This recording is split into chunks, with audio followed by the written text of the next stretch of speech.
প্রথমেই দেখে নেব আজকের বিশেষ গুরুত্বপূর্ণ সংবাদ শিরোনাম। নতুন দল গড়লেও কেন হুমায়ুন কবিরের বিধায়ক পদ কাটছে না তৃণমূল? আসল কারণ ফাঁস।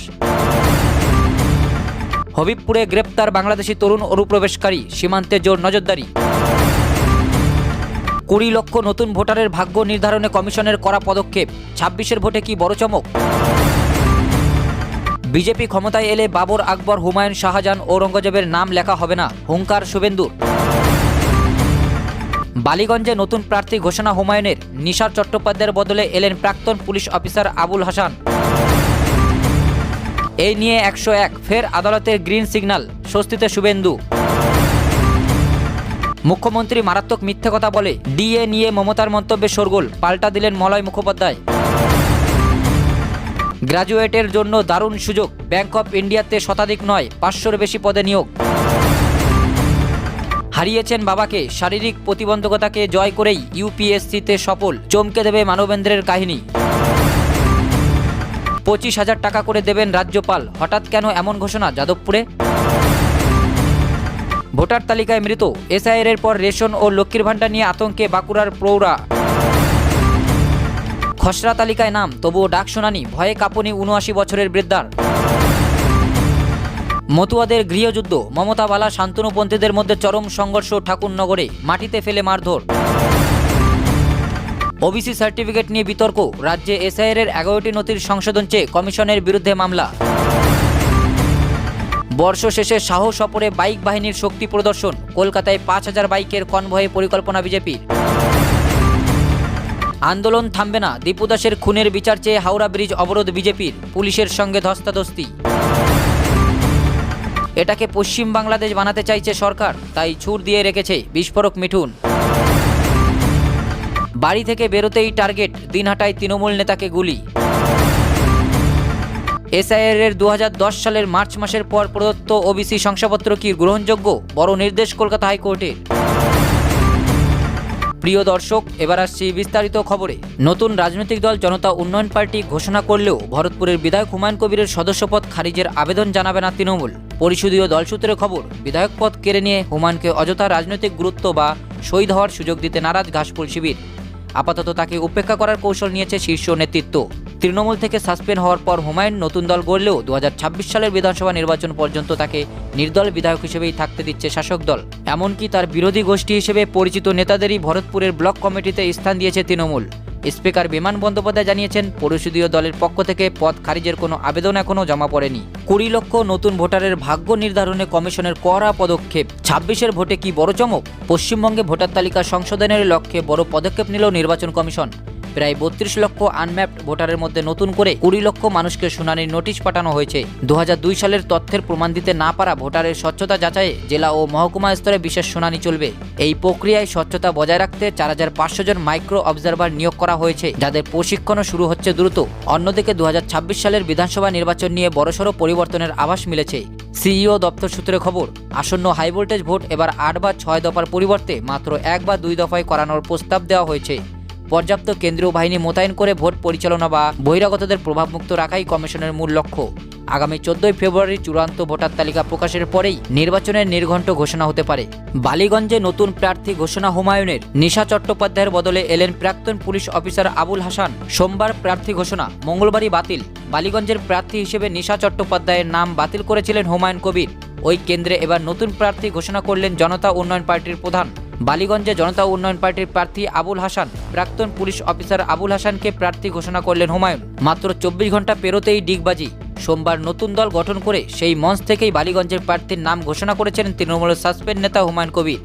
মঙ্গলবারই সেই প্রার্থীর নাম বাতিল করে দেন ভরতপুরের বিধায়ক। সোমবার জনতা উন্নয়ন পার্টি গঠন করে 9টি বিধানসভা কেন্দ্রের প্রার্থীর নামও ঘোষণা করেন হুমায়ুন কবির। তার মধ্যে কলকাতার একটি মাত্র কেন্দ্রের প্রার্থীর নাম ঘোষণা করেছিলেন, সেটি হচ্ছে বালিগঞ্জ কেন্দ্র। প্রার্থী হিসেবে নিশা চট্টোপাধ্যায়ের নাম ঘোষণা করেন তিনি। বলেন, আরেকজন আগামী বিধানসভা নির্বাচনে আমাদের দলীয় পতাকা বা প্রতীক নিয়ে লড়াই করবেন কলকাতার বালিগঞ্জ কেন্দ্রে, যেখানে বাবুল সুপ্রিয় প্রার্থী তৃণমূল বিধায়ক আছেন নিশা চ্যাটার্জি। এরপরই সোশ্যাল মিডিয়ায় দেওয়া নিশা চট্টোপাধ্যায়ের বিভিন্ন ছবি ও ভিডিও ভাইরাল হতে থাকে, যা নিয়ে শুরু হয় বিতর্ক। তারপরই বালিগঞ্জ কেন্দ্র থেকে নিশার নাম সরিয়ে নেন হুমায়ুন কবির।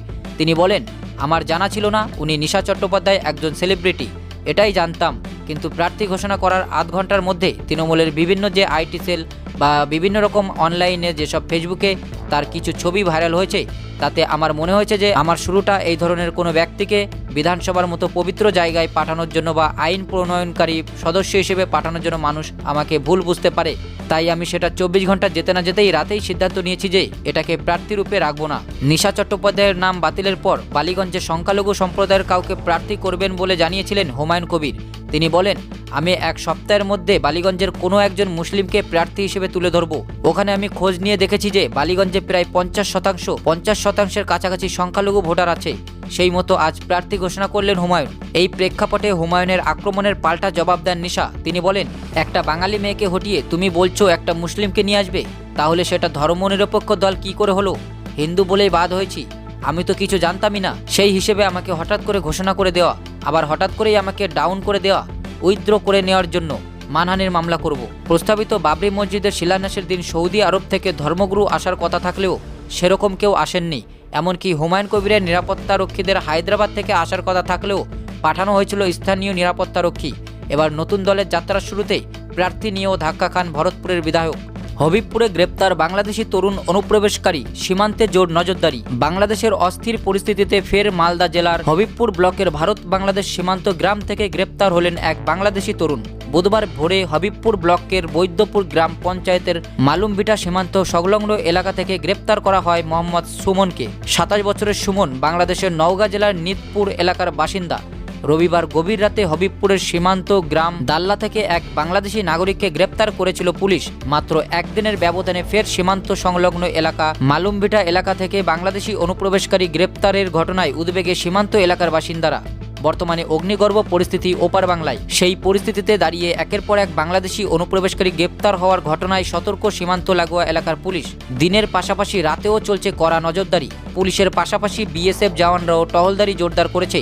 অন্যদিকে মালদা থানার মনোহরপুর মুচিয়া ভারত বাংলাদেশ সীমান্তে হিন্দু সনাতনীরা বিক্ষোভ দেখান। তারা হাতে খোলকর্তাল নিয়ে বাংলাদেশের হিন্দু সনাতনীদের অত্যাচারের বিরুদ্ধে প্রতিবাদ স্লোগান সংগঠিত করে। দীপু দাসের হত্যার বিরুদ্ধে প্রতিবাদ আওয়াজ তোলেন তারা। অবিলম্বে দোষীকে গ্রেপ্তারের দাবি জানিয়ে ভারত বাংলাদেশ সীমান্তে হিন্দু হিন্দু ভাই ভাই স্লোগান দেন তারা। বর্তমানে বাংলাদেশে অগ্নিগর্ভ পরিস্থিতির জেরে এই রাজ্যের সীমান্তবর্তী এলাকাগুলিতে নজরদারি অতি সক্রিয় করা হয়েছে। পুলিশ ও বিএসএফ এর টহল চলছে। কোনো কারণ নেই যাতে কোনো অনুপ্রবেশকারী জোড়া পথে ভারত ভূখণ্ডে প্রবেশ করতে না পারে, তার জন্য সতর্কতা জারি করা হয়েছে। বিজেপি ক্ষমতায় এলে বাবর, আকবর, হুমায়ুন, শাহজাহান, ঔরঙ্গজেবের নাম লেখা হবে না, হুঙ্কার শুভেন্দু। বাবরের নাম লিখবেন কেন?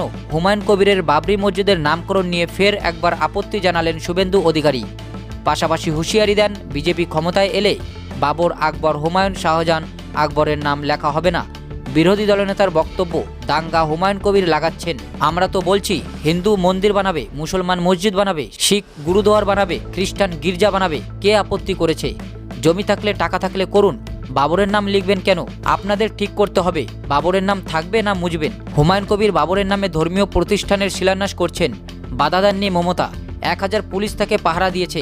বিজেপি যদি আসে, যদি আপনারা আনেন, বাবরের নাম লিখতে দেব না। শুধু বাবর নয়, আকবরের নাম লেখা হবে না, হুমায়ুনের নাম লেখা হবে না, শাহজাহানের নাম লেখা হবে না, ঔরঙ্গজেবের নাম লেখা হবে না, আর বাবরের নাম নিশান মুছে দেওয়া হবে। ভোট এলেই কখনো মন্দিরের উদ্বোধন, কখনো মসজিদের শিলান্যাস, কোনো নেতা মন্দিরমুখী, কোনো নেত্রী নামাজ পাঠের অনুষ্ঠানে। ভারতীয় রাজনীতির এখন অঙ্গ হয়ে উঠেছে ধর্ম, জাতপাত, সম্প্রদায় এখন পুরোদস্তুর ঢুকে পড়েছে পশ্চিমবঙ্গের রাজনীতিতেও। গত 6 ডিসেম্বর মুর্শিদাবাদে বাবরি মসজিদের শিলান্যাস ঘিরেও ছত্রে ছত্রে উঠে এসেছে সেই রাজনীতি, যার নামকরণ নিয়ে আপত্তি জানিয়েছে বিজেপি। এ প্রসঙ্গে অবশ্য দলীয় ব্যাখ্যা তুলে ধরেছেন শুভেন্দু অধিকারী। সাংবাদিক বৈঠক করে এর আগেও তিনি বলেছিলেন, ধর্মীয় প্রতিষ্ঠান নিয়ে আমাদের পার্টি সকলকে অবস্থান স্পষ্ট করেছেন। আমিও বলেছি নামকরণে আমাদের আপত্তি আছে, কিন্তু এই যে সরকারি মদতে 1000 পুলিশ দিয়ে যে উল্লাসটা সংগঠিত করা হলো মোগল পাঠান হানাদারদের নামে। বাবর একজন বর্ষণকারী ছিলেন, লুঠেরা ছিলেন। তিনি ভারতের কেউ ছিলেন না, তিনি ভারত দখল করতে এসেছিলেন। ভারতের মন্দিরগুলো ভেঙে গুড়িয়ে আদিবাসীদের ধর্ম পরিবর্তন করতে এসেছিলেন। ভারত থেকে লুটে নিয়ে ভারতের সোনা, হিরে, মণি, মাণিক্য সব আরবে নিয়ে চলে যেতে এসেছিলেন। তার নামকরণে আমাদের প্রত্যেকের আপত্তি রয়েছে, আমাদের সেই আপত্তি আছে। কিন্তু যে ধর্মীয় উন্মাদনা পরোক্ষভাবে প্রত্যক্ষভাবে পুলিশ প্রশাসনের মদতে বিনা অনুমতিতে হয়েছে, টাকা সংগ্রহ হয়েছে, এটা একটি বাংলাদেশের মৌলবাদীদের যে আস্ফালন, তার প্রভাব সীমান্তবর্তী মুসলিম সংখ্যাগরিষ্ঠ মুর্শিদাবাদে দেখানো হয়েছে। এটি প্রতীকী কোনো ধর্মীয় প্রতিষ্ঠান তৈরি করার কোনো উদ্যোগ নয়। আমরা আবারও বলি, মন্দির, মসজিদ, গির্জা, গুরুদুয়ার তৈরি করুন, বৈধভাবে করুন, নিজেদের জায়গায় করুন, নিজেদের সম্প্রদায়ের লোকেরা অর্থ জোগাড় করে করুন। কিন্তু এই যে একটা আস্ফালন বাবরের নামে করব, কিন্তু করতে পারবে না, আমরা করব, করে দেখাবো, মাইক বাজাবো, লক্ষ লোকের জামায়াত করব, অনুমতি নেওয়ার কোনো প্রয়োজন নেই। সরস্বতী পুজো যোগমায়া দেবী কলেজে করতে গেলে হাইকোর্টে যেতে হয় ছাত্রীকে, আমাকে দোলের দাহন করতে গেলে ভবানীপুরে রাত্রে 9টার পর গিয়ে গলির মধ্যে করতে হয় হাইকোর্টের অর্ডারে, কলকাতা পুলিশের আপত্তিতে। মা কালীকে প্রিজন ভ্যানে তোলা হয়, আর মমতা বন্দ্যোপাধ্যায় এক চোখ বন্ধ করে ওখানে এগুলোর অনুমতি দিলেন। মুখ্যমন্ত্রী মারাত্মক মিথ্যে কথা বলে ডিএ নিয়ে মমতার মন্তব্যে শোরগোল, পাল্টা দিলেন মলয় মুখোপাধ্যায়। শুনানি বারবার পিছিয়ে যাওয়ায় হতাশা এসেছিল, বহু টানাবাহানার পর শুনানি তো শেষ হয়েছে, তবে রায় নিয়ে ফের চিন্তায় কর্মচারী সমাজ। গত 8ই সেপ্টেম্বর ডিএ মামলার চূড়ান্ত শুনানি সমাপ্ত হয় সুপ্রিম কোর্টে। তারপর বেশ কিছুটা সময় পেরিয়ে গিয়েছে, ইতিমধ্যেই সর্বোচ্চ আদালতে শীতকালীন ছুটি শুরু হয়েছে। ফলত এবছর আর রায়দান নয়, 5ই জানুয়ারি আদালত খুললে ডিএ মামলার ঘোষণা করা হবে বলে মনে করা হচ্ছে। কবে রায়দানের সম্ভাবনা, এই বিষয়ে বার্তা দিলেন কনফেডারেশন অফ স্টেট গভর্নমেন্ট এমপ্লয়িজের সাধারণ সম্পাদক মলয় মুখোপাধ্যায়। এক সাক্ষাৎকারে তিনি বলেন, কর্মচারী সমাজ দেখেছে আমরা কিভাবে আইনি লড়াই লড়েছি, আমরা সবসময় চেষ্টা করছি ডিএ মামলার রায় বেরোবে। তিনি বলেন, জানুয়ারি মাসের প্রথম সপ্তাহে যখন সুপ্রিম কোর্ট খুলবে সেই সপ্তাহে রায় আসতে পারে, আবার পরবর্তীকালেও দিতে পারে। আমরা অনুমান করছি রায়টা হয়তো এখনও সম্পূর্ণভাবে লেখা হয়নি, শীতকালীন ছুটির মধ্যে রায় লেখা হতে পারে। জানুয়ারি মাসের প্রথম বা দ্বিতীয় সপ্তাহের মধ্যে রায় প্রকাশ পাওয়ার সম্ভাবনা রয়েছে। মলয়বাবু আরও বলেন, আমরা জানি না সর্বোচ্চ আদালত ঠিক কোন দিন রায় দেবে, রায় কবে ঘোষণা হবে তা আমরা জানতে পারবো মাত্র 1 থেকে 2 দিন আগে। সম্প্রতি ধনধান্য অডিটোরিয়ামে বিজনেস কনফেডারেশন মঞ্চ থেকে ডিএ ইস্যুতে বড় মন্তব্য করেন মুখ্যমন্ত্রী মমতা বন্দ্যোপাধ্যায়। তিনি বলেন, ডিএ দেওয়া ম্যান্ডেটরি নয়, তবুও আমরা প্রতি বছর 8% হারে ডিএ দিই। এ বিষয়ে মলয়বাবু বলেন, মুখ্যমন্ত্রী মারাত্মক মিথ্যে কথা বলেন। কর্মচারী সমাজ জানে, কারণ ডিএ তো কর্মচারী সমাজ পেয়েছে। পঞ্চম বেতন কমিশনের যে এক কিস্তি ডিএ 54 মাস পরে দিয়েছে সেটা তো আমরা তুলে ধরেছি। ষষ্ঠ বেতন কমিশনে মোট 5 কিস্তি ডিএ দিয়েছে। 20 সালে বেতন কমিশন লাগু করেছে ডিএ ছাড়া, 21 সালে এক কিস্তি দিয়েছে 3%, 22 সালে কোনো ডিএ দেয়নি, 23 সালে 3%, 24 সালে দিয়েছে 2 কিস্তি, জানুয়ারি ও এপ্রিলে। তার মূল কারণ হলো 24 সালে লোকসভা ভোট ছিল, 24 সালের এপ্রিল মাসে এক কিস্তি। মলয়বাবু বলেন, 2020 সালে 1 জানুয়ারি থেকে ষষ্ঠ বেতন কমিশন কার্যকর হয়েছে। তারপর থেকে গত 5 বছরে রাজ্য সরকার মাত্র 5টি কিস্তিতে দিয়ে দিয়েছে। প্রথমে 3%, তারপর যথাক্রমে 3%, 4%, 4% এবং 4%, সব মিলিয়ে 18% ডিএ দেওয়া হয়েছে। মুখ্যমন্ত্রীর কথা ঠিক হলে আমরা 40% ডিএ পেতাম।